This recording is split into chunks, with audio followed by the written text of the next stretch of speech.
మహిళా కార్మికుల హక్కుల పరిరక్షణ కోసం మద్దూరు మహిళా కమిటీ కృషి చేస్తుందని బీజేపీ నాయకురాలు భాగ్యలక్ష్మి అన్నారు. ఈ సందర్భంగా ఆమె బీజేపీ మద్దూరు మహిళా కమిటీని ప్రకటించారు. ప్రధానమంత్రి నరేంద్ర మోదీ కార్మికుల సంక్షేమం కోసం అనేక పథకాలు ప్రవేశపెట్టి అమలు చేస్తున్నారని తెలిపారు.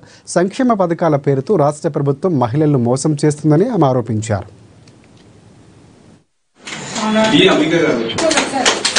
ఏదైతే ఈరోజు తెలంగాణ రాష్ట్రం నుంచి స్టేట్ ప్రెసిడెంట్గా మహిళా సబ్ కమిటీ నుంచి భాగ్యలక్ష్మి గారు ఎంచుకోబడ్డారో వారు ఈరోజు మొత్తం తెలంగాణ స్టేట్ కమిటీ యొక్క ఉమెన్స్ కమిటీ మెంబర్స్ ఈరోజు సబ్మిట్ చేయడం అనేది జరిగింది.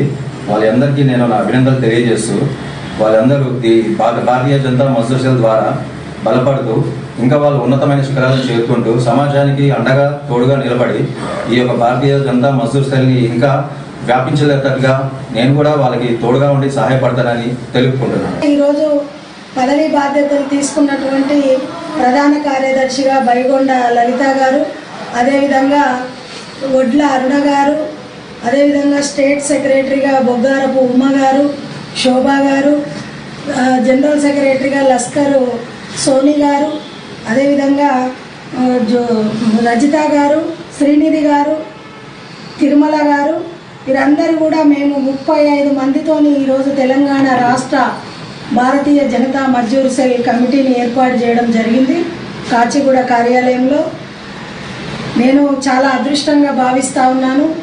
మహాత్మా జ్యోతిరావు పూలే ఆదర్శాలతోని పనిచేస్తున్నటువంటి నాకు గత 20 సంవత్సరాలుగా అనేక తెలంగాణ జేఏసీతో పాటుగా మరి అదేవిధంగా ఓబీసీ సెంట్రల్ కమిటీ ఫౌండర్గా, జాతీయ మహిళా సమాఖ్య ఫౌండర్గా అనేక 2 దశాబ్దాలుగా అనేక సంస్థలు వ్యవస్థలతో పనిచేస్తున్నటువంటి నన్ను గుర్తించి భారతీయ జనతా మజ్దూర్ సెల్ నేషనల్ విభాగం మా నేషనల్ అధ్యక్షులు చటర్జీ గారు, ప్రశాంత్ కుమార్ గారు నన్ను గుర్తించి తెలంగాణ రాష్ట్రంలో నాకు మహిళా విభాగం అధ్యక్షురాలు చేసినందుకు వారందరికీ ధన్యవాదాలు.